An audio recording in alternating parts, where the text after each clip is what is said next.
Welcome to the Mindset with Maco podcast. I'm your host, Adrian Maco. Join me each week as we delve into the transformative power of mindset and learn from successful business owners, influencers, and inspirational people who have changed their lives through the power of their mindset. All right, welcome to the Mindset with Maco podcast. Today we have an incredible guest. I am overwhelmed with gratitude of the fact that he agreed to be on the podcast. We have Ben Kjar today on the podcast. Ben is someone who I look up to personally because of the way that he lives his life and because of the story he has and what he's accomplished, not just in a business sense, but in a mindset sense. I think it's something that every single person that I know could benefit from and need to hear his story. So I'm going to do a little intro on Ben here. Ben was born with Crouzon's syndrome. It's a craniofacial anomaly. And as a young boy, the doctors told him that he would live a different life. And oh boy, yes, he definitely has lived a different life. And that's what he's done. So Ben has risen above any of his life's challenges and has become a victor in all aspects of his life. He also had a very successful wrestling career at Utah Valley University. He was first ever NCAA Division I wrestling All-American and has represented also the USA team internationally. Ben has a beautiful family. His wife, him and his wife, Nicole, are proud parents of 3 beautiful adopted kids, which are 4 years old and under. And more recently, Ben has ventured into the public speaking and motivational speaking world, which I want to let you know I'm super proud of you for that. Thanks, brother. Welcome to the podcast, Ben. Yeah, this is awesome. We're here, bro. You guys are so lucky. For you guys who are just listening or watching, like, they're so lucky. I hope they know. I wish I had your bio right in front of me to just, to basically give that hug back to you. Adrian, you're the man. So thanks for doing this. And before the cameras were on, I said, "Hey, what do you want out of this?" And I loved your response. You just said, "I want to impact people's lives through mentality, perspective." Mm-hmm. Right? That's what life is perspective. Mm-hmm. You and I have both seen on numerous calls that we've been on with people from around the world with different demographics come to us with completely different mentalities too. I mean, we saw a guy with like one arm show up, Nick, right? Yeah. Show up and talk about how he was blessed and how we, in our mindset, are really the one handicapped right. if we don't live with our top potential. And so totally. This is great, man. There couldn't be a better subject to tackle than this. So I appreciate you bringing me on. Absolutely. Thank you for being here. And I totally agree with all that. It's your perception is your reality.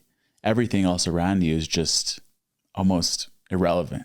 What you make it is what your reality is, right? Especially when you have something so significant barriers in your life, such as like a handicap or an abnormality. You've got 2 options. You're a victim or you're a victor, which is Ben's tagline in his speaking gigs that he does.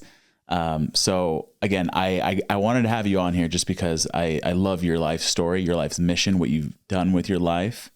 And so I think a lot of people would benefit and grow from hearing it. And so I wanted to give people a little taste of what you have to offer. So let's dive in. I talked a little bit about the Crouzon's disease and what that did to you, but what was that like growing up? How did that affect your life? Yeah. So for those of you who are listening, Crouzon syndrome is super rare.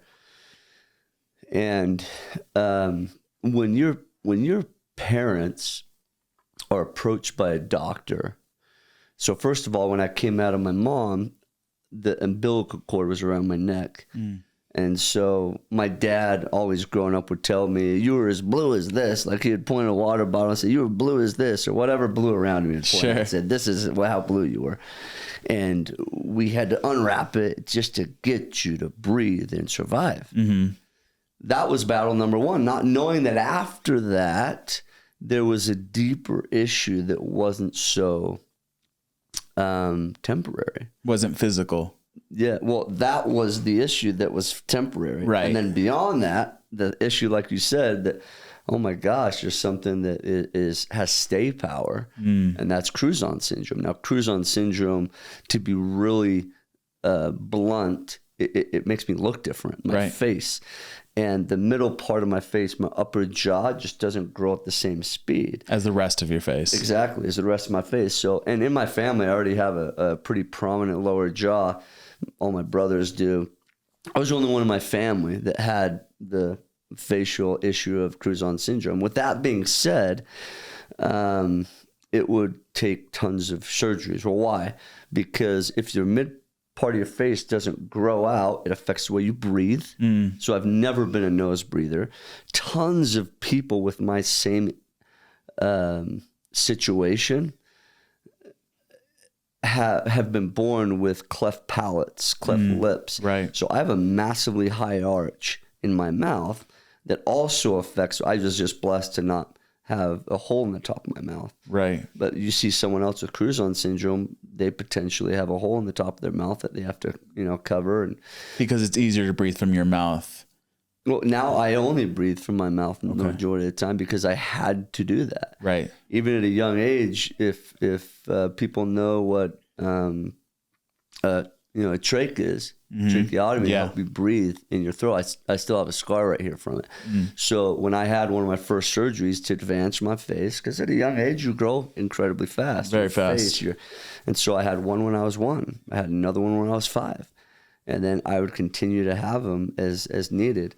Do you remember those at all? Absolutely. Even with when you were 1? Not when I was 1. Okay. When I was 1. But 5 years old. Absolutely. Sure. And maybe a few things when I was 1, but it's interesting, dude, because when dark things happen in your life, whether you call them trials or tribulations or whatever, sometimes your body blocks those and your mind blocks those out as like a defense mechanism.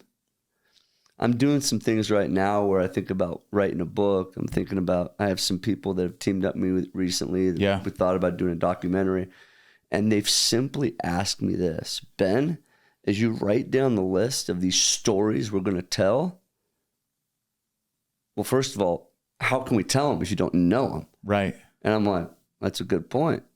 He's like, do you remember them? I'm like, I think so. Right. He's like, your job before we meet again is to dissect your stories and what happened. And now, striving to live with a victor mentality growing up, you don't focus on the bad. You don't want to, because you leave the past in the past. Yeah. Once you've healed from it, once you've grown from it, and risen from it, Bingo. It's not good to keep tapping back, because it can mess with your mindset a lot. Yeah, and we just don't live there anymore. Right. Right. The importance is to live in the future, or more importantly, the present. Sure. And so the biggest thing is going back and remember those things. Going back to your initial question, you had said, well, how was it growing up? Well, it's different, man. It's different to be checked out of school and say, well, Ben has another doctor's appointment. It's different that when everybody else in my group, in my scouts, in my church, in my neighborhood, oh, I'm turning 5 next year. I'm going to kindergarten. Right. Well, I wasn't going to kindergarten because I had a surgery. And so my mom didn't want me to miss my first part of school because I was healing up. So I went late. So I went to preschool twice, and I was one of the oldest in my grade. And so there were things right off the bat that made me different, even outside of the facial difference. And from a social aspect. Bingo. Yeah. Bingo. And it didn't help, I should say. It didn't, it didn't help that I was a lot shorter than everyone. I mean, I'm 5'3", 140 pounds soaking wet. And so like being older in my grade, And then, I was already short, but the biggest things growing up, we can talk about the physical stuff all the time. Right. It's this, man. It's exactly what we're here to talk about today. The mentality, the mindset. It was the mentality. It was the emotions. It was the counselors I need to go see.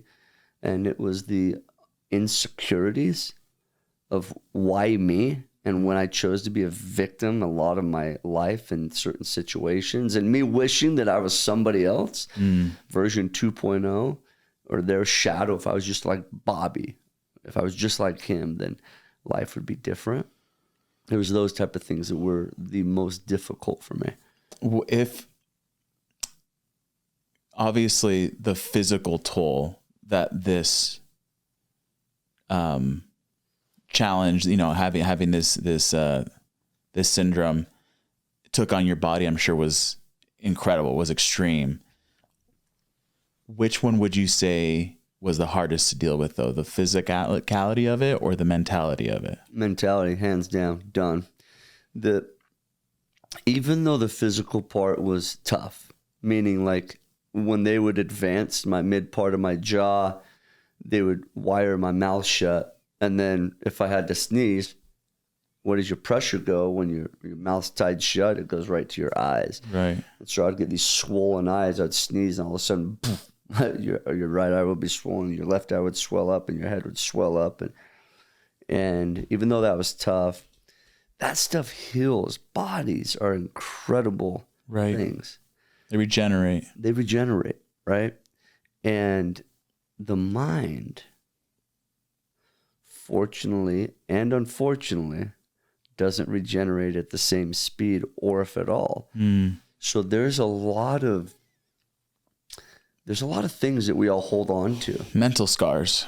Bingo. And we keep ripping open those scars. Instead of doing what you have to do to heal them. Yeah. You keep them open, and you can carry that for the rest of your life. Yeah. And it's oftentimes we're the ones that go back and pick at the scar. And we pick at the scars, and we like pull the stitches out, and then we might as well just bring the alcohol and and pour it right into the wound and say, well, it's your issue. It's your fault. Right. And then it's an internal battle. It's an internal fight. And then when that's not settling, then you point outward. And so it's an internal battle, external battle. Mm-hmm. And there oftentimes is not a solution because it's complete victim mentality. And when you're in some dark times and dark spots, that's the only relief you can get sometimes. So you think. Yeah. Right? And it feels good to call the people out. It feels good to say that. And so you want that quick release of guilt, relieved. And I don't know. It's an interesting thing, but I learned pretty early on that that wasn't the way to live if I was going to live an impactful life at all. But during probably the most difficult part of your life, which was, I'm sure, middle school, high school, where you were going through these surgeries, when you were talking to these counselors, what did they even say to you? And did any of it help you, you think? Counselors are, man, they're interesting, right? Because they'll tell you the textbook versions, and I'm sure there's better ones. But for me, my best support system was my family. My parents were on point. People have their trials and tribulations in life. My family was absolutely not that. I have so many blessings in my life, so many fortunate gifts, and my family was at the top of that list. So you're fortunate enough to at least have that, because everything else was pretty rough growing up. Yeah, I mean, to a point. I mean, you just have to look next door to the person down the street to realize that sometimes your issues aren't that big of an issue. And even issues, like I just said, issue. For the longest time, I thought it was an issue, a curse, a disease, and though these could be said to be that, because I hear about it all the time on social media. I hear about these things daily on YouTube, about what people say it is or what it isn't. Eventually, like the other day, you were on this podcast and you were talking with your guest and you had talked about the gift. Yeah, finding the gift in a difficult situation. With you and your wife, right? And how you question each other about, hey, where's the gift in this? Right. It's beautiful.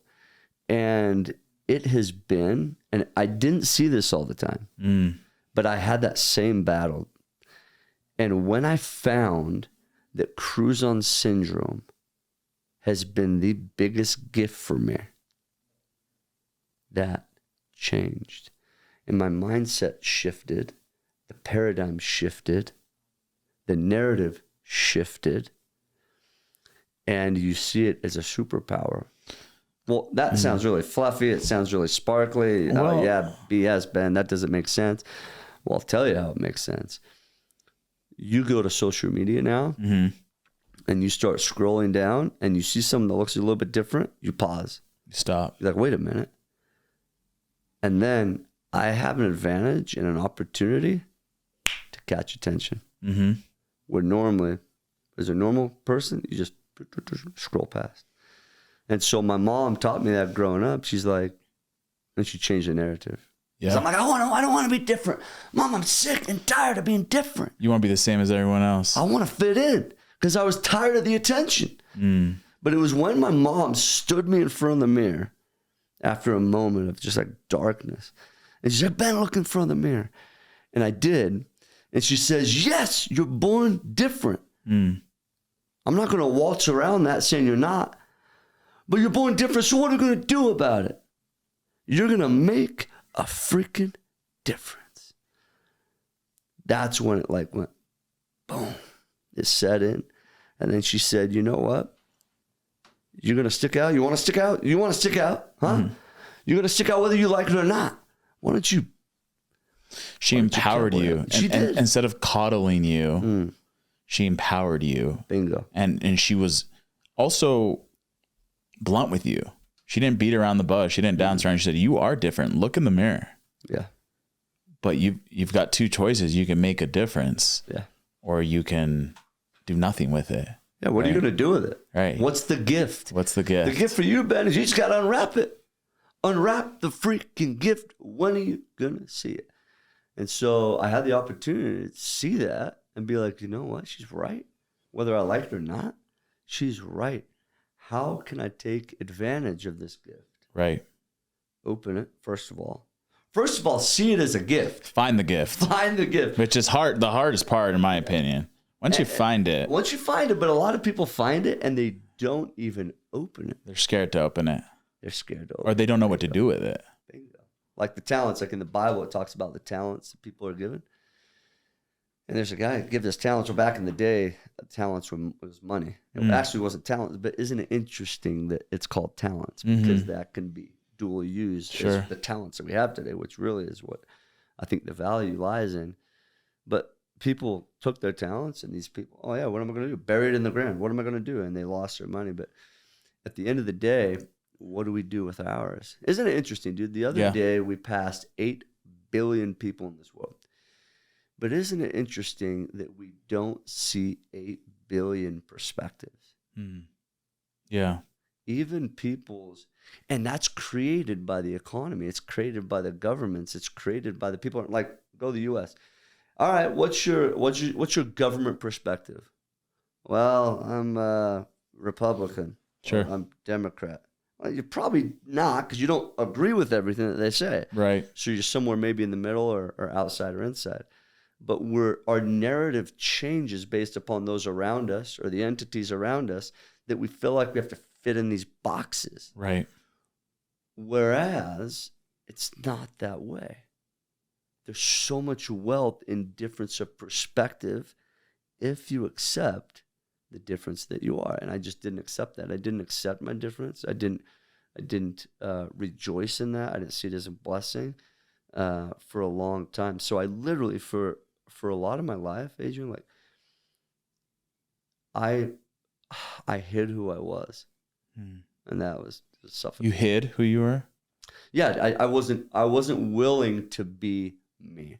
The person you're seeing sitting right here, right now, speaking out about the darkest of my times didn't come till I started training for the wrestling Olympics in 2011 for the 2012 games.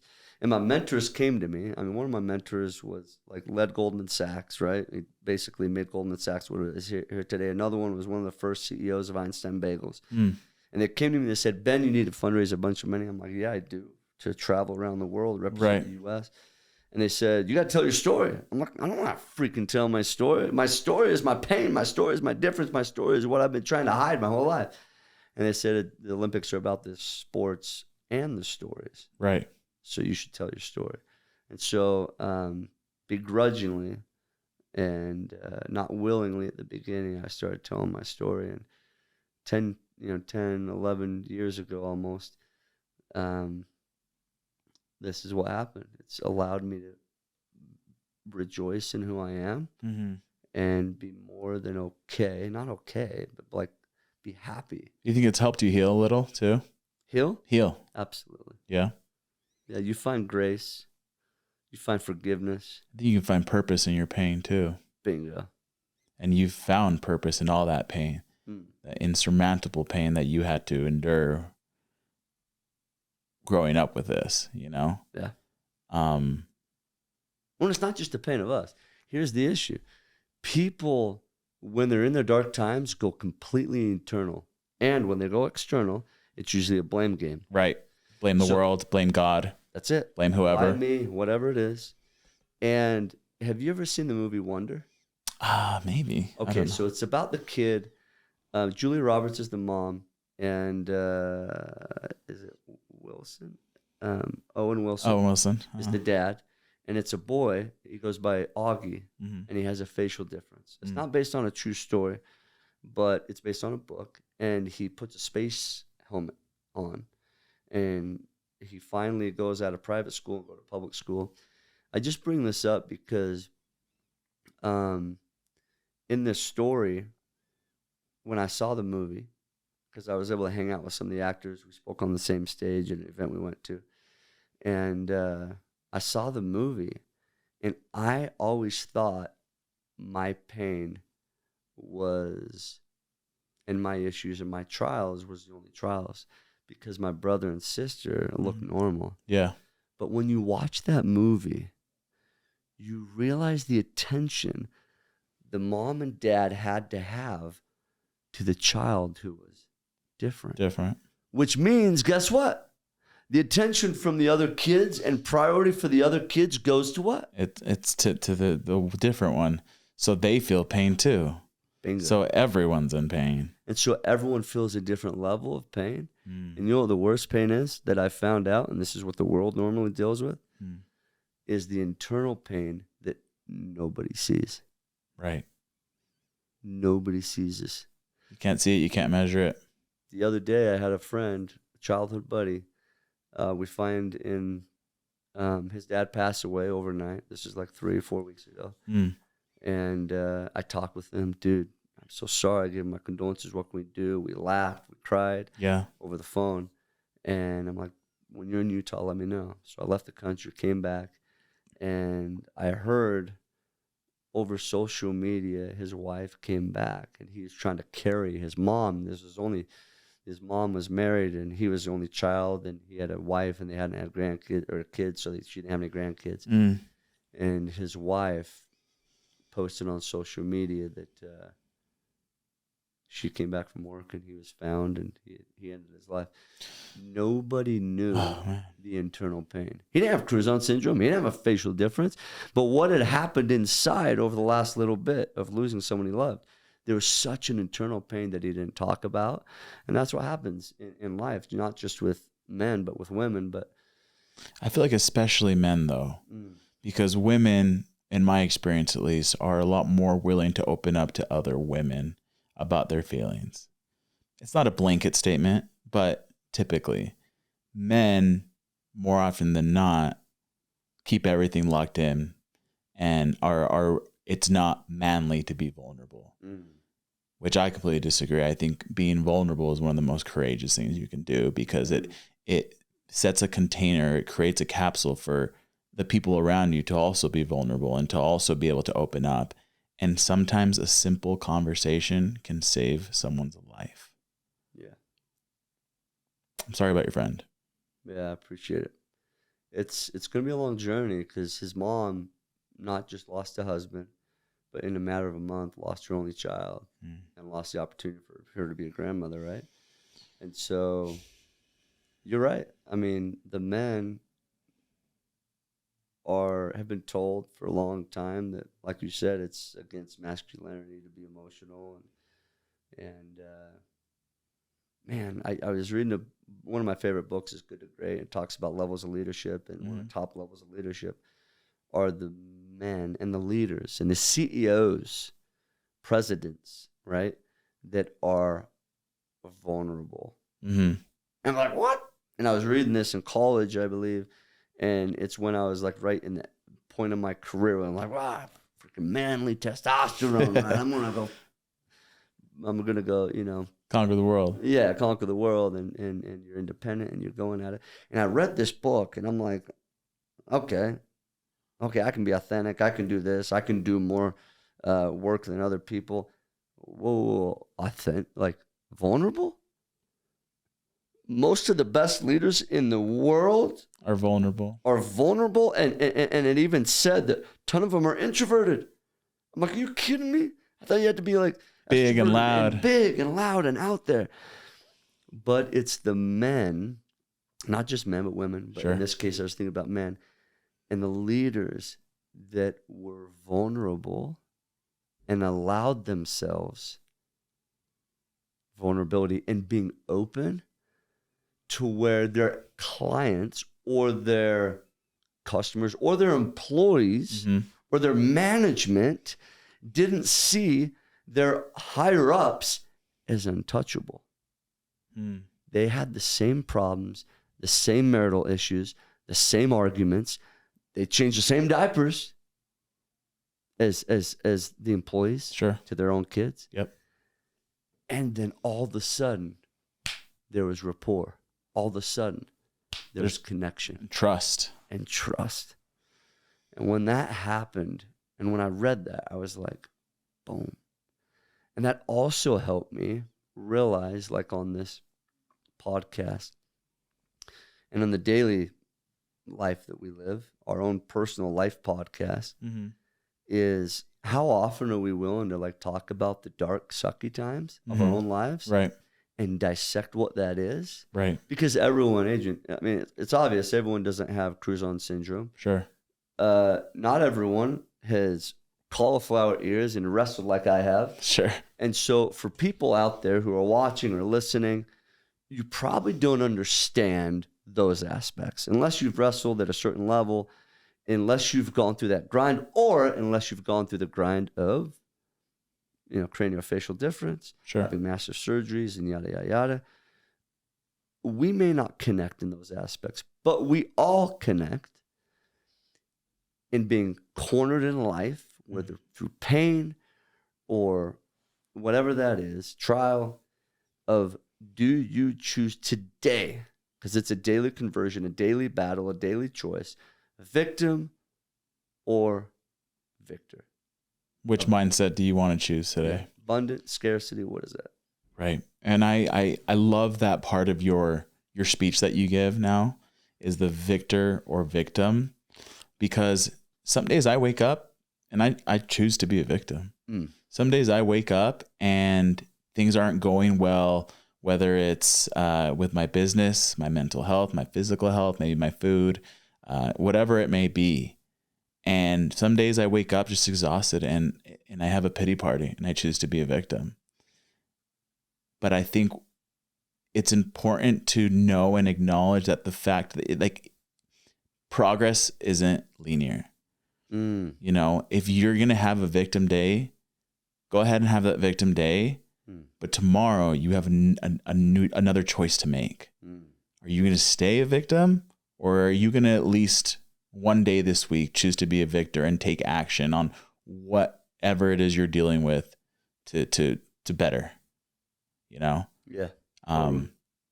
No one's perfect, obviously, you know? Absolutely So at what point, you know, your mom, you said she pointed you in the mirror and encouraged you and empowered you to be different and make a difference.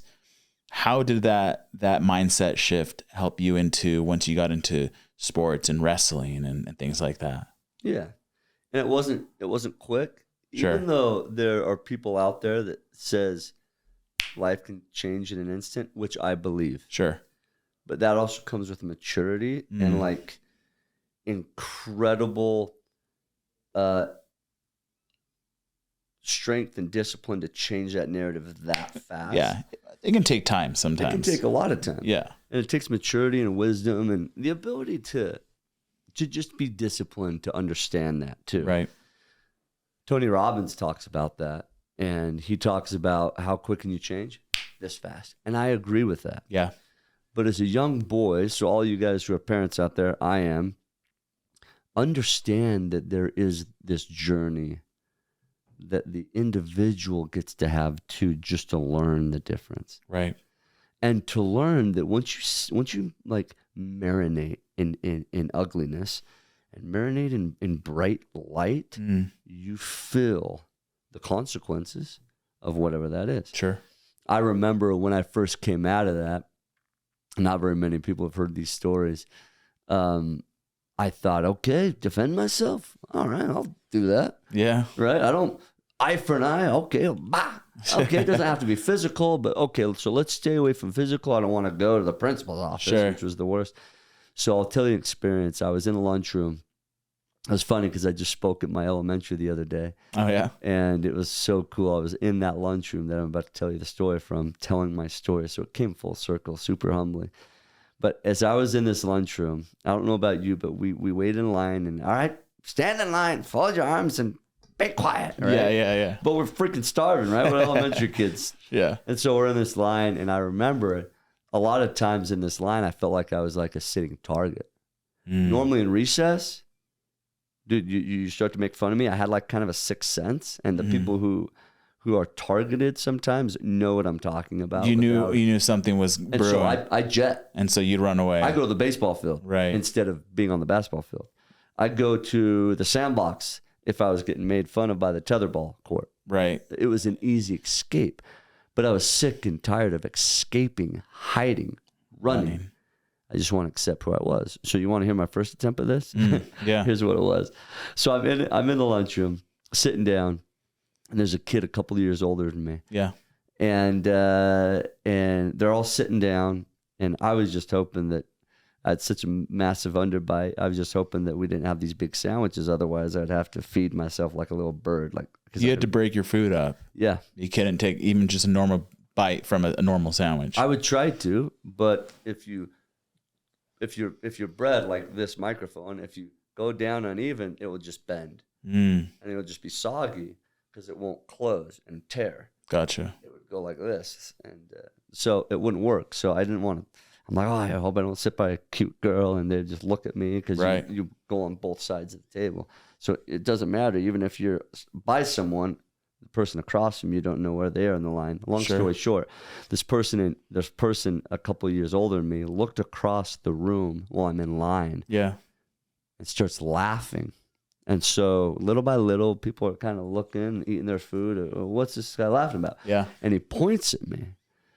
And for some reason, he felt, as he looked at me, that he would call me flat face. I don't know why flat face. Maybe my middle part of my face was so far back that my nose would be a little bit more. It was sunk in, maybe. Yeah. More of a flat profile. So he called me flat face. Hey, look at flat face. Everybody look at flat face. Look how funny he looks. And he would make fun of me verbally out loud in front of everyone. I couldn't run anywhere. I was hungry. I wasn't going to go out to recess without eating. So I just sat there with my arms pulled.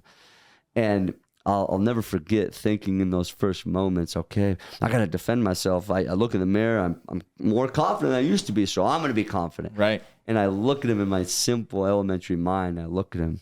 I scan his face. He called me flat face, so what's my defense back? And I saw him. I'm like, and with my innocent mind, I look at him like, Oh, yeah? Oh, yeah? I unfold my arms. I point at him, and with like the biggest, like prepubescent high voice I could, I was like, everybody look at round face, look at round face. Because he was a round face. And so that was my clarity in the moment of what I could call him back. That was your retaliation. And it was like totally normal face, but I called him a round face. Oh, yeah, look at round face, look at round face. And I kind of look around, and he just kind of goes quiet. And he kind of sits down. And though it wasn't like really a call out of bad, because everyone has a round face, he shut his mouth. Interesting. And I sat there as like a victor, but I started to understand, though I thought it was a victor, that's not the best victor. Not the best way, to put someone else down. There was transitions. And I think it's important for people to know that. Yeah, that totally. You can't go from completely overweight to bodybuilder. Right. You can't go from completely like letting yourself go to fitness expert. Right. No, absolutely not. It's a process. Yeah. I think the fact that you just took a stand is what maybe broke that barrier for you. Right. Yeah. And for him to be like, he has never because he had done that before, but it was in the hallway. It wasn't in front of everyone. Right. But the next phase for me was everyone was getting buzzes. This was back in the day of buzzes and bowl cuts. Yeah. So my buddies all got these buzzes, and this was my next phase of healing. It was interesting how I had phases. And the next phase of healing was the buzz and accepting that I could do that, because my head would be cut open numerous times, and so I'd have this massive scar from ear to ear. And so my mom knew when I went home and asked for the buzz, she's like, I don't know if that's a good idea. Because it would expose your scars. Absolutely. Which would maybe open up another floodgates of people making fun of you. And that's exactly what it did. But my mentality changed. And so kids came up to me like, Ben, what is that? What is that? And so I had started making up a scenario. Now, this scenario, I don't know if it's the most healthy, to where what I do now I think is the most healthy, because I completely accepted who I was. I don't have to make up anything. I don't have to fairy tell what my thing was. Or pretend to be someone else. Exactly. But in this moment, I still did that. And they said, why do you have a scar on your head? And it wasn't cool, I thought, to say, I was born with Crouzon syndrome. It's a craniofacial difference, yada, yada, yada. So I'm like, oh, yeah, well, I just got back from, when I was little, went to my cousin's house. My uncle is a big surfer. So we're out on I didn't know how to swim, so we're out on this surfboard. And he would be paddling, and I'd be underneath his belly. And, well, the shark thought we were a seal or some type of big fish. And so the shark just came and bit my head. No way. And so everyone after that thought that was the coolest story. Totally untrue. Right. And so beyond that time, I was nicknamed Shark Bite. And how did you feel about that one? I owned it. It was better than Flat Face. Owned it, dude. Yeah. And my confidence in becoming Shark Bite. Now, instead of down the hallways, it was like, oh, look at Flat Face. Don't touch him. He's contagious. Don't have that. Instead, I started owning who I was. Right. And they're like, yo, what's up, Shark Bite? What's up? And I would grow out my hair. They're like, dude, why are you growing out your hair? That's cool. And even though it wasn't true, there was healing and accepting who I was. Right. So everyone who's out there thinking that you have to go from A to Z or zero to hero, it's not the case. Now, no.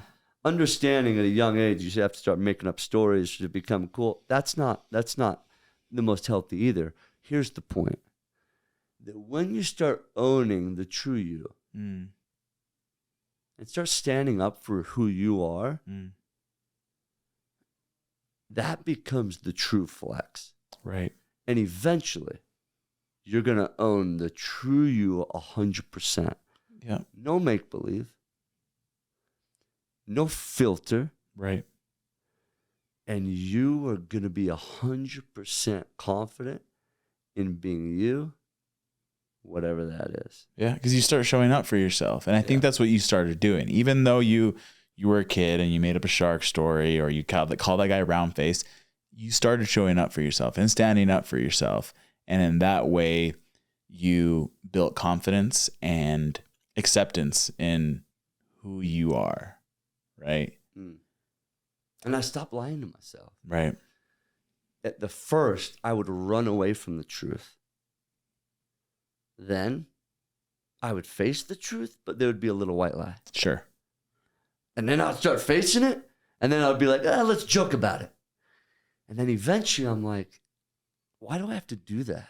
Yeah. Why don't I just show up for me? I was afraid people wouldn't like me. I was afraid that if I just show up as me, what if I wasn't enough? I had a fear of failure. And then once I started doing that again and again and again, without remorse of like, oh, if these friends leave, who do I got? Other people showed up for me. Right. And I started upgrading my friends because I was upgrading myself. And the more I upgraded, the more of who I was and the version of me without lies, right, without false tales of shark bite, right, I became more in who I was meant to be, more I was born to be. And that's when Crouzon syndrome was like, dude, I don't have to hide away from this. Right. Like I can own it. And now every year, so in June, I'll head out to, I think Minnesota is where the conference is. I go to this conference called Children's Craniofacial Association. And there's kids with all different facial differences. And kids who are a lot worse off than me. Of course. And I take my own 3 kids to that. And my wife goes. And we become one with these humans that are oftentimes not seen as humans. For an example, there was a girl that was with us a couple of years ago. And our kids were brand new baby at that point. Yeah. And we allowed her to hold our baby, just like any other friend or family member. And as she was holding this baby, she was bawling. And I was getting a little bit concerned. I'm like, well, is she okay? Like, right, maybe I did something bad. Maybe she can't have kids. I don't know. Right. And as she kind of recovered, and she said, nobody ever lets me hold their babies. Wow. And I was stunned. And she has a facial difference. And I said, how come? She said, people think that I'm contagious. And we poured love into her. And what's unfortunate, she committed suicide through a drug overdose just about a year ago. And it's crazy where the world pushes our mentality if we let it. And that's the thing that, this podcast is about. Like, what's your mentality? Right. Like, where do you stand? And then once you stand for yourself, which is the most important. Right. Once the airplane's going down, once you grab the mask and put it on your own face, first, they instruct you, first, breathe. Right. Then we got to help other people. We got to help other people. Yeah. And help them, lift them up, pour love into them. Yeah, a lot of people say, it's selfish, it's selfish. BS. It's self-mastery. Right. We get to focus on self. Right. Then, and in turn, we pour into others and focus on them. Totally. So it sounds like to me that you've been able to obviously not just rise above everything that you had to go through as a child, but you've also in turn created a life now where you want to give back to other people that are going through what you went through. And also show your kids that these people that look different, aside from dad, right, are still people, still deserve love, and we need to be kind to, right? And I love that because you could have just ended it with you. You could have just ended it with, here's my story. I'm going to tell my story. Hopefully it helps other people, but you're still reaching down at people who probably need you the most, right? People who are just like you, right? And I think you probably wish you would have had someone like that when you were growing up. Someone that looked like you, that was there for you? Because I'm sure you had people there for you. But it sounds like to me, you don't really know what someone with Crouzon's disease is going through without actually having something similar to it. Not fully. Sure. So I love the fact that you are still reaching down to those people who you might be saving their life just by pouring a little bit of love into them and going to that convention every single year. Yeah. You never know. And we do it for us. So for an example, one of the main actresses in they live in Hollywood, in the movie Wonder, she was there at the conference. And I asked her mom, why do you bring her every year? Yeah. Why is she here this year? And she said this, and this is the same reason why we go. She said, we need this. Because I thought, and it's easy to assume, oh, these Hollywood stars are here to pour out love to all these humans that may look a little bit different. Sure. You're so awesome. And she said the complete opposite. She said, we need this. I said, tell me more. Yeah. She said, we live in a society, especially in Hollywood, that is very, very shallow. And it's difficult. And there's a lot there to dive into. She says, every year we come here, we connect with what is the most important. What's inside. And so why do I go? Yeah, I go there to impact others, but the real reason is very selfish. It's I am a better person when I'm there. And I want my kids to have friends of superpower humans that understand at a totally different level. Right. If you've ever talked with someone that's went through a ton of stuff, they are a very, very deep well. Yeah. And I want friends like that. Right. No surface level crap. Oh my gosh. I want friends who have been through a lot. Right. Because, man, their well is deep and their wisdom is deep. Absolutely. And I get to learn from them. Right.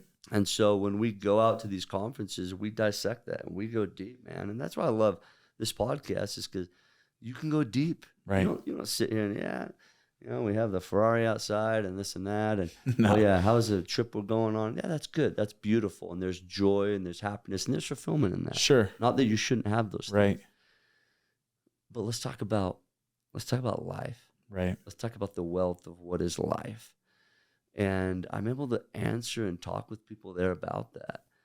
And man, if they open up, the biggest thing for them is to open up. And when they open up, it's just like, holy cow. Totally. It's so beautiful to be there. So when kind of in relation to going to that convention, I, thought that, I would assume that the reason you're speaking now and telling more of your story is so it could impact other people and help other people grow, which I'm sure it does. But would you say that you're doing it more for you? I think it's twofold. I'm doing it because I feel like, this is the funny thing, Adrian, like you don't know this. I don't know some of the other guys in our coaching group that know this. I've spoke 50 to 70 times a year for probably the last 3 or 4 years. Really? You know what the interesting thing is? I did that for me. One thing I've done just recently is I've told the story of it. I've never marketed it before. I've never invested in marketing that. Or putting it online. Or putting it out there. Right. And so everyone listening, I don't care what industry you're in, I want you to know this. I want you to know that it is a story war. And so it's funny. Now in February, I put a videographer on a retainer. Yeah. A monthly retainer. Now he shows up last night. I was speaking for Latinos in Action for James. Yeah. Portes. And Josh Sowers were there. And there's a lot of cool buddies who were there. But it's funny because I've been doing this stuff. Right. Granted, as the years have progressed, I'm on bigger stages. Sure. which makes videography better usually. Yeah. But I've been telling my story around the state, around the country, in schools, out of schools, on bigger stages. Now, in December, I just decided to film it. But you've been doing it in secret the last few years. Yeah, I just haven't told the story. And now, whoever's out there, listen to this. I don't care what industry you're in. Tell your freaking story. Yep. You're a realtor. Yeah. You do a great job telling your story different than others. Because realtors, on average, are paid the same unless you negotiate different. But it's set out 3%. Just about, yeah. Buyers, sellers, right? On average. Yeah. And so it's funny because realtors are definitely not created equal. No, they're not. No. And so it comes down to the story that's being told. So people come to you and they're like, wait a minute, this guy has a rad story. This is cool. Right. Like, I want to know about this. Right. And why would I hire him differently? Oh, man, have you seen his podcast about his mindset? Have you seen this? Have you seen that? Oh, man. And then you talk about negotiating. You talk about whatever it is. You give updates. Yep. Like, that's cool. And that's who people want to be attracted towards. I think people are just attracted to your true, authentic self. And I feel like there's too much pressure out there, whether that's from your friends, society, social media, what you think you need to be. I think there's too much pressure to try to be someone else. And, you know, I know I'm preaching to the choir here, right? Because that was you a lot growing up, right? But even someone that doesn't have Crouzon's disease tries to be someone else, tries to hide who they really are because they're scared to be vulnerable, because they're scared to get made fun of. Everyone has those fears, but the second you take that wall down, you feel that energy. So when you have a genuine, vulnerable interaction or conversation with someone and they see your true, authentic self, you are drawn towards it because that's what we were made, whether you believe in God or whatever, that's what we were made to do, is to share our true, authentic energy and self with others. So when we suppress that, it's like you're not really getting through to anyone, you know? Totally. I had a loved one growing up, and I'm going to say who it is because they're close to me. And they would suppress who I really was. I love my alone time. There's so much peace in that. But I love being around people and loving on people. Yeah, me too. And dude, talk about bragging about people. And by the way, you're similar. I felt like it was like I was like nervous even sitting here, and you're so beautiful in the way you brag about others. And I appreciate that, and the way you enlighten others and advocate for others. And that's not hard for me. I love pouring into other people. Maybe it's a gift. Maybe it's something that we've been given. I don't know. Giving love is easy. Yeah, but not for everybody. Not for everyone. I think there's more people that maybe do it better than others, but some people don't like about it because they feel like if you do that, it diminishes who you are. And that's been me before too. Right. If I talk him up or her up, then it makes me look not as good or less than.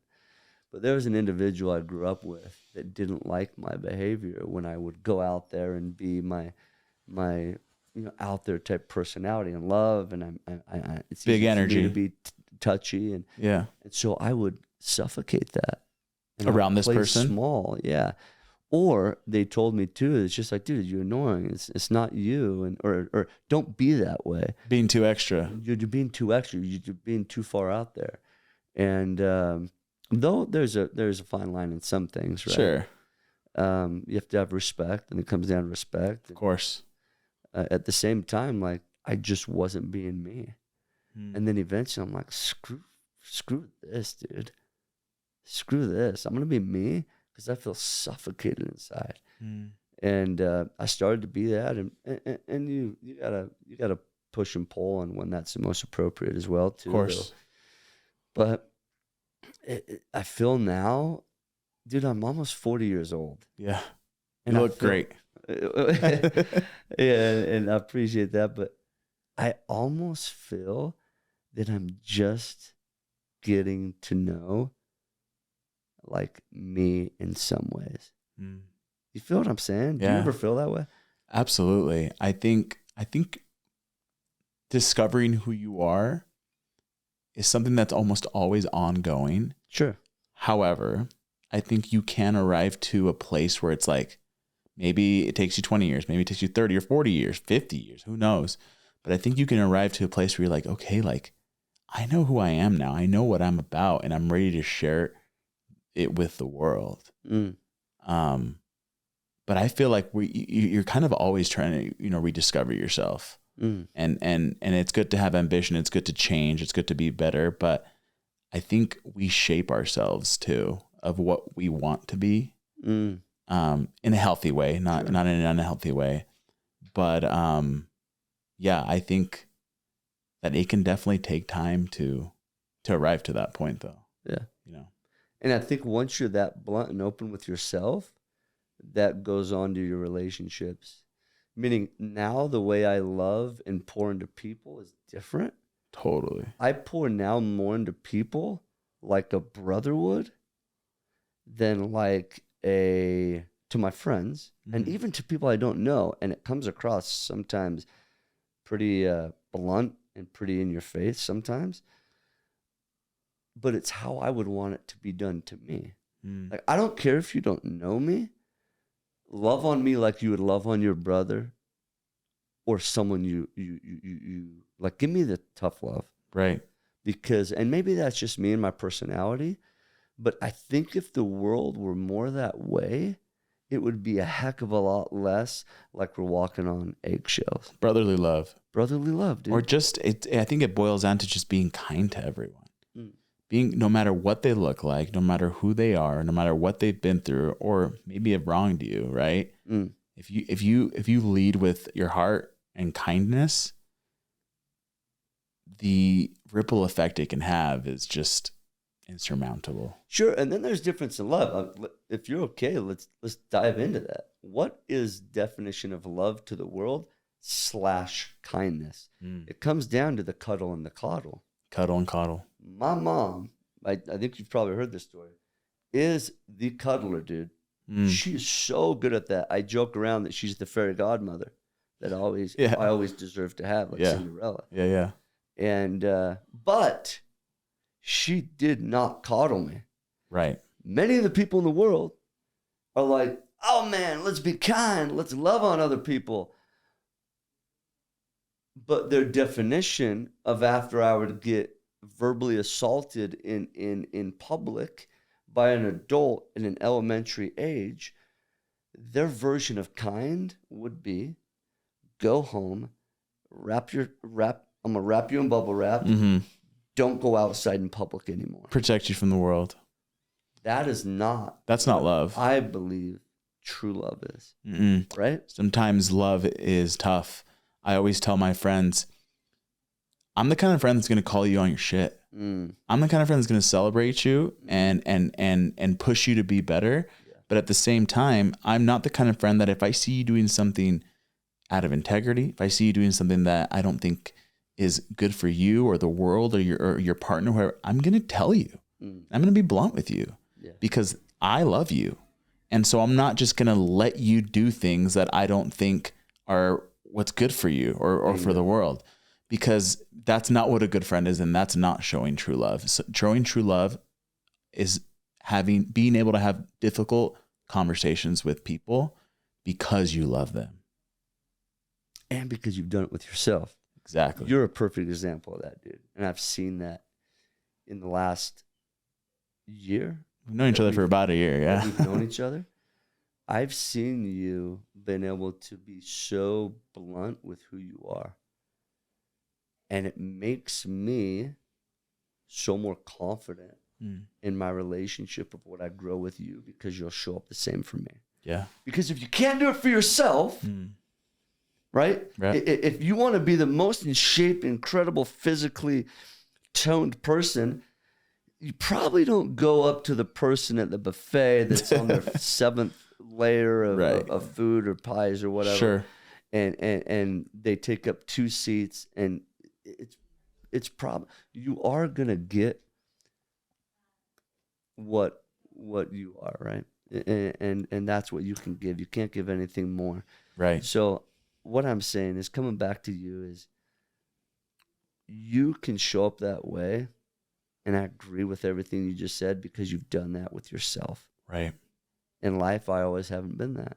Mm. And so, as you said, it's layers and it's progress in life that we can give, and there's there's transformation, there's process there, and there's a journey there because we're journeying, we're progressing Ourselves, yeah. But right now, more than ever, I'm in a phase in my life that the way I love my kids and the way I'm going to love all my kids' friends and the way I'm going to love anybody, it's going to be no different than my kids, right? I'm going to be like, hey, consequence, if you do that, you're coming with my kids, and I'm going to put you in timeout too, right? And then with my friends, it's no different. I'm going to love you just how I love my brother. Why? I deserve the same. Right. And I'm showing you this love, and I'm showing you this hard love, big love, because I need the same in my own life. Right. I desire to get that. And I just don't want to play small anymore. And I used to think that, like the love when I was telling you about growing up, I used to think that it would make them feel uncomfortable. And so I'm going to play small. Right. But now it's like, I'm more than okay if people don't want to be surrounded by me. Right. Because if it makes them feel uncomfortable, I can't suffocate myself that way anymore. No, absolutely not. As long as I'm living in integrity, number one. Of course. And respect towards other people. The moment, because this happens in the world too, and we see it happen all the time with pop stars, people in Hollywood, they think they're above or more than. Mm-hmm. And so their respect level changes. No. Yeah. You don't become better then. You become more marketed. Sure. Potentially. Sure. You become more popular then. I hate that word. But it's not a superiority. Bingo. And that's the problem in the world. And I've seen that. I have people coming to me and say, dude, you're speaking on a bunch of stages and this and this and this. How is it? I said, I'm going to give you one warning right now. You're going to get on stages and you're going to have a light shine on you. Yeah. And that light is going to do one of two things, my friend. It's going to burn your back or it's going to make you feel warm. Warm enough that, like a hot potato that gets set in your hands, if you hold it for too long, and that hot potato is the attention and the compliments. Yeah. If you hold it for too long, what's going to happen? You burn your hand. It's going to burn you. Yeah. I had a mentor tell me this. That heat, that warmth that you feel from those lights on those stages, man, the bigger the stages, the bigger the lights. Yep. Treat it like that hot potato, and God willing, you do. Because if you hold on to it, you're going to get burned, and it's going to take you down, brother. He's like, but the moment you take that attention and that compliment and you pass it to the person that either got you there or the person that deserves it or that needs it. Sure. They're going to allow the hot potato to come to them too. Hold it long enough to keep you warm because we all need that warmth. And pass it and pass it on. And pass it. And that was one of the best things I ever learned and was given because there's been times, dude, I've held that hot potato. I've gone through 5 layers of skin. And I'm like, oh, it feels so good. And then it feels so good that I just injured myself. And I burned myself. And it becomes that, right? I burn myself. Right. But the moment I have this and give it back, and dude, you're so, I am so grateful for what you know, and give it back and pay it forward, man, it's served me so much better. I love that.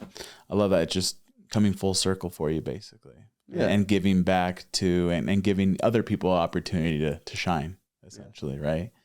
I love that because when I remember, I joke around because you're speaking a lot now, and I love that you're documenting it, by the way. I always say, don't forget me when you're famous. And you're instantly like, no, right? So I can see that even though, maybe for a lack of a better term, you are becoming a little more famous or a little more exposed, right? Sure. To the world and to big audiences, you still have this attitude of humility and that and not superiority. It's like you are on the stage, the lights are on you, but me and you, we're the same. Yeah. Right? Well, and dude, we're all better than someone else in one way or another. You can't walk less than a block down the road, no matter how many homeless people you get, they are better than us in one way or another. It's something else. My dad taught me that. My dad treated the janitor just as good as a CEO. He was so good at that. And his father taught him the same thing. And his father was the president of, what was it called? It skips my name, but it was basically over all KSL, Bonneville International, all of KSL. He was the voice of KSL radio. Yeah. Just like Doug Wright is. And you get to a point where once you find out, and it comes back to mentality, that you love yourself, you'll love a lot of people. Right. Yeah. But that comes internal. It's you first. But once you, and this has happened to me in my life, where I didn't feel like I was enough in my own right, I all of a sudden was like super choosy about who I hung out with. I was like, oh man, how am I going to look if I'm next to this person who doesn't have as many friends? I'm not sitting next to them in the lunchroom, because then all of a sudden everyone else will think I'm not popular or whatever. Sure. But once you own yourself and you own who you are and you love who you are, man, the world is a beautiful place. And you'll pick people up, and then you'll be picked up because you're willing to be taught and you're teachable. Right. And God, life is so beautiful. I could tell you right now all the stresses I'm going through. There's so many layers, dude. Economy's doing certain things in real estate. And your Park City flip. Yeah, my Park City flip. I saw that tunnel. Yeah, and it's going to cost me tens and tens. It's literally already cost me tens and tens of thousands of dollars just in carrying costs. Wow. But what do we focus on? So do we get rid of reality? Absolutely not. No. But who goes to say that these tens and tens of thousands of dollars have delayed costs, or costs that are making me pay because of the delay? Who goes to say that people don't come out of the springtime and the market changes and all of a sudden the right person with the 1031 exchange comes in? You never know, dude. Like you said, where's the gift? And there's always beauty in that. And so if you guys are watching, you guys are like, oh man, Ben's talking about this stuff. He has no idea what reality is. I've lost a lot of money in real estate. I've done really well in real estate, but I also know the perspective. You've lost money, but you've gained knowledge. I always say I never lose. I either win or I learn. Love it. And sometimes that learning can sting and that can hurt. Sometimes it's a tough lesson, right? I've been burned a lot, but I learned. And it's only a failure if I make that same mistake twice, honestly, I feel like. Because you got to also learn from it. You can't just keep going getting burned every single time. And it's like, then it's like, whoa, you're just doing this to yourself. Like, but yeah, I either win or I learn. So I had a learning experience in the Midwest, and we were flipping 8 properties in Chicago. And it was something we couldn't control. I'm pretty dang good at controlling what I can control. I learned that from Crouzon syndrome. But in this situation, I had a GC go upside down. I can go into details, but I'll spare you. My dad came up to me after. He's a commercial real estate attorney. So he's been in the industry for a long time. He's seen a ton of stuff. And he said, how much did you lose? And I told him it was over 6 figures, well over 6 figures, multiple 6 figures. And he basically said, that's the cheapest lesson you'll ever learn. I said, what? He's like, do you want to know the best lessons I've learned? Again, if you learn. If you learn. We can't become insane, baby. No. We all know the definition of insanity. Right. He said, once you learn, this will be the best lesson. Ben, you'll be so much better. You'll be a better investor for it. And in fact, I have. I've tightened up the screws. I've brought the team closer together. Now things are more tight underneath my chest, close to my chest. Way more efficient, way more intelligent in our processes and how we select stuff. And you're exactly right, man. You said it best. Like there's the L for loss can be an L for learn. L for learn, absolutely, or love. Yeah, I love that. Love to learn. I love you, Ben. Thank you so much for everything that you've said today and the energy and just for showing up and playing all out. I want to end with one thing for the audience. What advice can you give someone who's listening to this right now that is struggling on accepting who they are? What would you tell them? That's a great point. I had issues with that a lot of my life. And it came down to basically one thing. You can put it into numerous things, but it's a culmination of one thing. Is when you look in the mirror, do you admire that person? And if you don't, that's okay. Because we all have those times. Start with your I am statement. And a lot of us are fearful of the blank after the I am because we don't want to sound arrogant or too haughty or more than. I don't want to make it sound like I'm better than you. Cocky, yeah. But it's not about anybody else. It's about us. We're literally talking to ourselves. Yep. And if there's one person to love on and pour into and hug and envelop in your arms, it's us. It's us. I'll end with this. Oprah Winfrey was an amazing woman. I don't agree with everything, probably that she believes in, but she's an amazing woman. Sure. But I will say this. She was in an interview like this one time, and she said, there's people that says I'm too full of myself. And though there's a fine line between like cocky and arrogant and just like sincere, genuine confidence. Confidence, yeah. She said this in a completely genuine way. I loved it. And it gave me a paradigm shift. She said, would you desire me then, if people think I'm too full of myself, would they desire me to be empty of myself? If the world wants us to be empty of ourselves, then we need to upgrade who we're around. Right. We get to upgrade the people like you. Yep. That people love to be surrounded by you because how you pour into them, Adrian. And that's why people love to work with you and be a part of what you're doing. And that's what I would say. Look in the mirror. Start loving that person. Start looking up to that person. Right. And if you don't, that's okay. What does that person look like that you would look up to? Right. And then start becoming them. And then it's okay. Start being full of yourself with joy, with happiness, with sincerity, with love, and with just being a person of integrity that people can look up to and want to be like or be surrounded by. Yeah. Show up today for your future self. Love that. Yeah. Awesome. Thank you for being on today, Ben. Appreciate your time, brother.